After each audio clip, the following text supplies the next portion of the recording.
சென்னையில் சொத்து வரி மறு மதிப்பீட்டை நிறுத்தி வைத்தது மாநகராட்சி நிர்வாகம். விவரங்களை இந்த செய்தியாளர் ராஜேஷ் விவரிக்க கேட்கலாம். ராஜேஷ், வணக்கம். செய்தி குறித்த முழு விவரம். தனலட்சுமி, இந்த சொத்து வரி மதிப்பீடு தொடர்பாக பல்வேறு சிக்கல்கள் எழுந்திருக்கிறது. பல்வேறு மக்கள் தங்களுடைய அதிருப்தியை தெரிவித்திருக்கிறார்கள். குறிப்பாக சென்னை மாநகராட்சியினுடைய மேயர் உள்ளிட்டோரெல்லாம் தங்களுடைய அதிருப்தியை தெரிவித்திருக்கிறார்கள். தங்களுடன் கலந்தாலோசிக்காமல் அதிகாரிகள் இந்த முடிவை எடுத்திருக்கிறார்கள் என்ற குற்றச்சாட்டை எல்லாம் அவர்கள் முன்வைத்திருந்த நிலையில்தான் பொதுமக்களிடையே கடுமையான எதிர்ப்பு எழுந்திருப்பதை அடுத்து மாநகராட்சி சார்பாக ஒரு செய்தி அறிக்கை என்பது வெளியாகியிருக்கிறது. அதில் பல்வேறு கருத்துக்கள் குறிப்பிடப்பட்டிருக்கிறது. அதில் பெருநகர சென்னை மாநகராட்சியில் குறைவான மதிப்பீடு செய்யப்பட்டதாக கண்டறியப்பட்ட சில சொத்துக்களுக்கான சொத்து வரி திருத்திய மதிப்பீடு தொடர்பாக பொதுமக்கள் எழுப்பிய கோரிக்கைகள் கவனமாக ஆய்வு செய்த பிறகு வரி மாற்றி அமைப்பை உடனடியாக நிறுத்தி வைக்க பெருநகர சென்னை மாநகராட்சி முடிவு செய்துள்ளது என்று அதில் குறிப்பிடப்பட்டிருக்கிறது.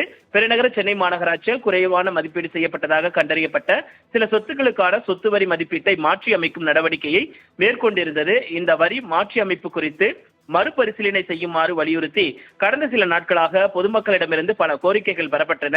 இந்த திருத்திய மதிப்பீடு தொடர்பாக பொதுமக்கள் எழுப்பிய கோரிக்கைகள் கவனமாக ஆய்வு செய்த பிறகு வரி மாற்றி அமைப்பு உடனடியாக நிறுத்தி வைக்க பெருநகர சென்னை மாநகராட்சி முடிவு செய்துள்ளது. இதன்படி வரி தொகையானது மாற்றி அமைக்கப்படுவதற்கு முன்பு நடைமுறையில் இருந்த அளவிற்கே மீண்டும் மாற்றப்படும். மாற்றி அமைக்கப்பட்ட வரி தொகையை ஏற்கனவே செலுத்தியவர்களுக்கு அந்த தொகை அடுத்தடுத்த அரையாண்டுகளுக்கான முன்பணம் வாரியாக ஈடு செய்யப்படும். மேற்கண்ட தகவலை பெருநகர சென்னை மாநகராட்சி ஆணையாளர் சமிரன் அவர்கள் தெரிவித்திருக்கிறார் என்ற செய்தி என்பது வெளியிடப்பட்டிருக்கிறது. தனலட்சுமி, விவரங்களுக்கு நன்றி ராஜேஷ்.